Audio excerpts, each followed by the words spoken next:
wine and then I'm going to spend $600 on that? Yeah, okay, sure. Anyway, I wanted to read this article. This article came out, I guess today. But it goes through a story that's been developing over the last couple of months or years, really, depending on where you start the timer. But I think this story really accurately kind of it is the intersection of like a lot of the things I talk about on my show. One, like how right-wing fascism destroys people. Two, how Christianity is garbage and always has been and always will be. Et cetera, et cetera. So I want to read this story from NBC News. A mom's campaign to ban library books divided a Texas town and her own family. Weston Brown had given up challenging his mother's anti-LGBTQ beliefs, but that was before she started coming after library books. So this is a situation, and again, like, you know, it's the intersection of like, you know, religious nutbags destroying themselves, their families, and everything around them because they believe in God and the goddamn one nation under Jesus, you know, so... And we get perspective of some of the people that have to deal with this garbage, you know? Like, I'm less interested in the perspective of the stupid, crazy Christian fundamentalist and more interested in the perspective from the people that have to put up with their fucking garbage.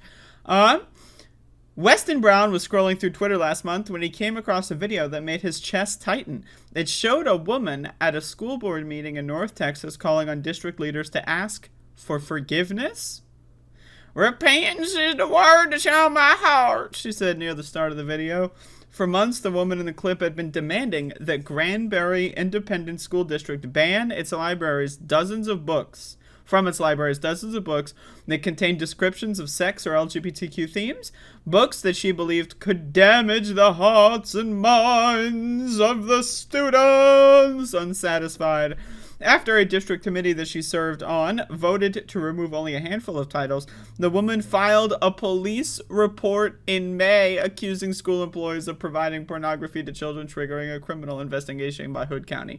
Again, I want people to understand this, is that when these people are doing random, pretend, make-believe reports of grooming or child trafficking or, like, you know, whatever this stupid fake crime is, right? What it does, this has been documented since the rise of QAnon. What is QAnon? All Democrats are pedophiles and they worship Satan, right? And so what they do, they actually believe this, right? So they call police departments, "Look, Nancy Pelosi's in there telling you she's doing it, go get her. She's got them Satan and demons, got kids in her basement," you know, right? And so what the cops have to investigate, right? And so what happens is that it's been discovered that human and child sex trafficking specifically is on the rise because there are so many reports of fake crimes by right-wing morons, right, that are believing that, oh, there's a gay person that lives down the street. They must be grooming kids. I'm going to report him to the cops. I got no evidence, but I'm going to do it anyway, right? Like, I need you to understand that net effect of this is more kids are less safe and more kids are in child sex trafficking rings, right? And that's been documented. You can look that up. So now in the video that Weston found online, she was telling the school board that a local Christian pastor, rather than librarian, should decide on which books should be allowed on public school shelves. He would never steer you wrong.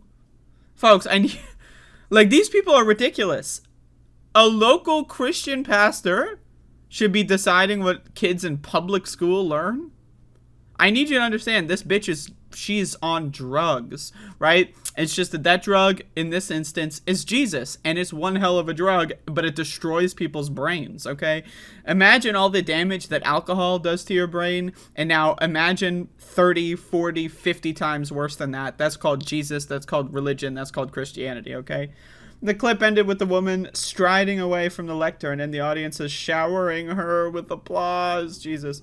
Weston, 28, said his heart was racing as he watched and rewatched the video, not only because he opposes censorship, he'd instantly recognized the speaker. It was his mother, Monica Brown. That's a twist. Whoa, who would have seen that one coming?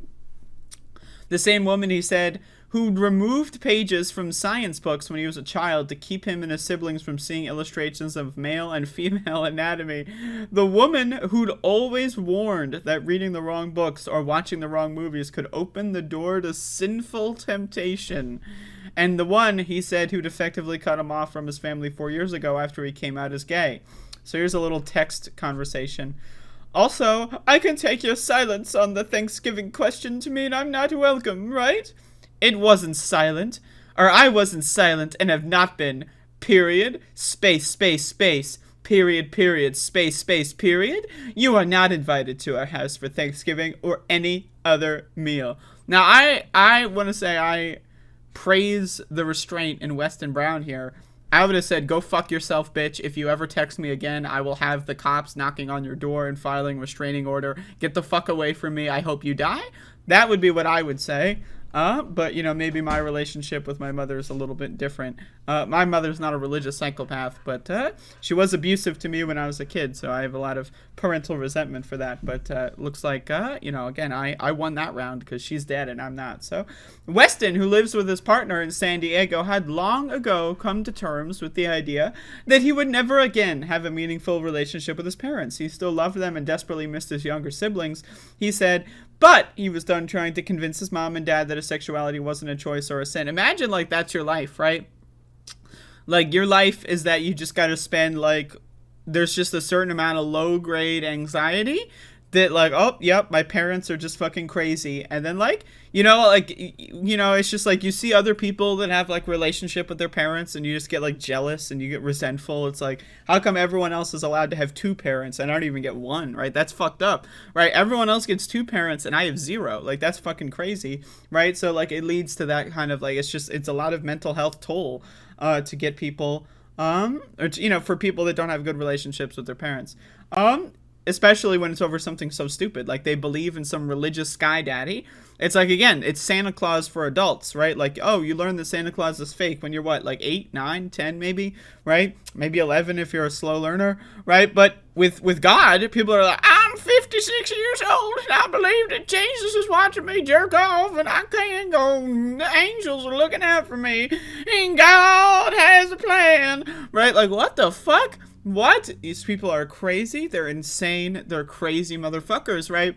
But again, like, they're everywhere. Like, there's probably one person in all of your families that's a religious nutbag. It depends on what religion it is. You know, there's a lot of them. But one person in your family, I can guarantee you have experience with this, is a religious lunatic fucking crazy motherfucker. Okay? But anyway, this story is, like, basically, you know, this person is insane. And, like, you know, NBC reached out to their family to see how this kind of, like, works with their family and how their family feels about this. And so you can read the rest of this if you'd like. Brownies plus a little bit of dog poo and brownies. Now, this is great.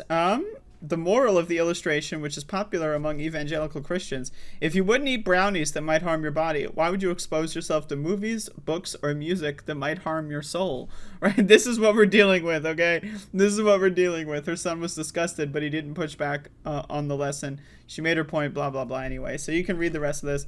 But again, like, I need you to understand, every time you see one of these QAnon nutcases, right? Imagine everyone in their family that's just embarrassed to be related to them. Right? Like, I have a couple people that are, like, right-wingers in my family, and it's just embarrassing. Like, every time they're involved in any family gathering and they start talking about, it's just embarrassing. Right? And then I feel like, you know, I was at an event, you know, like a family thing, a while ago, at some point in the last year. And, you know, I start, like, it was, during whenever the election was, last year in New Jersey, because my family lives there. And, like, they were talking about the election, the gubernatorial election, and I just started hearing cringe, like, just, like, you know, it's like you have the cringe, you know, detector, right? I'm sitting in somewhere in the room, and I'm just, like, you know, I'm drinking wine, you know, I'm watching, like, fucking Jeopardy on TV, I'm just trying to, you know, get through the evening. And then I hear it's like, it's like when everything else, like all the other conversations that are happening at this family reunion scenario, they all dull, right? Like you can hear everything, but it's all dull. And then the cringe, just like, I believe, he's going to give corporations tax breaks. And then, money's going to get back. It's like, you just start hearing this shit and it's like, what the fuck? Like, it's like, and it's like, you don't want to cause a scene, right? You don't want to cause a scene over, like, someone saying some stupid Ronald Reagan shit, But it's like, you just have to deal with it. You know what I mean? You just have to fucking deal with it. And I hate it, right? Like, I've got a lot of people in my family, all parts of my family that are pretty crazy. I wish I didn't have to ever interact with them. But sometimes, accidentally just... You don't plan on it, but then they show up, so and it's just, but like that's like, at least like they're stupid, but they don't do the kind of shit that this bitch in this article does, where she goes and like, I'm gonna ban the bullshit of goddamn queers and them so the kids, their soul is safe. Like, imagine if your family is publicly embarrassing themselves versus privately embarrassing themselves, right? You know what I mean? And it's just so much. It's just so sad. It really is. It's so sad. And this is just how our country is, right?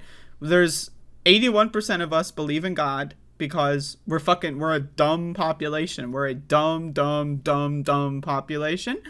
Right, and then there's a giant chunk of that 81% that believe in God in such a stupid fucking way that like it's just like it causes these ripple effects, right? I say let's just stop believing in God to begin with because it causes a lot of problems. Oh, you believe in God? Oh, yes, but I believe in a different God. Well, I hate you. We believe in the same God, but we believe a different version of that God. It's the same God. The book's the same, but we got, a father reads us to our book, and you got a pastor, and they're different, and I hate you, right? Like, it's fucking Jesus. You know what I mean? It's just embarrassing. This country, this culture, everything about it is just embarrassing. It's really bad. It's really not good, but anyway, there you go.